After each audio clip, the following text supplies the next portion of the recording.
ụlọ mmụta Anambra State Polytechnic Umuakwukwo gbapere ya bụ ewumewu nke ịkụzi ọrụ aka dị iche iche nye ụmụ akwụkwọ ha iji wee kwadobe ha hụ na ha bụrụ ndị kwudoro onwe ha. Chibuzo Okoye ga-akọtọpụ akụkọ a. N'oge ya bụ mmemme ka onye rektọ nke ụlọ akwụkwọ ahụ dọkịta Rita Chiekeze mere ka mata na ihe a na-eme bụ iji hụ na enwere ụmụ akwụkwọ ndị ga-eji asambo ma nwekwa ọrụ aka dị iche iche.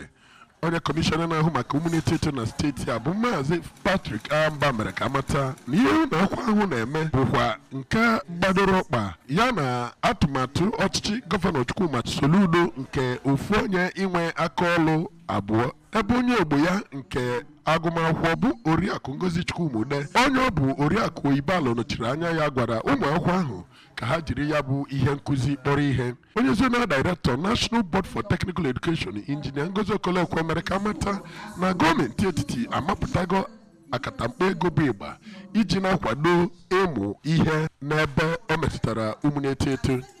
Aha m bụ Chibuzo Okoye maka akụkọ ụwa ABS.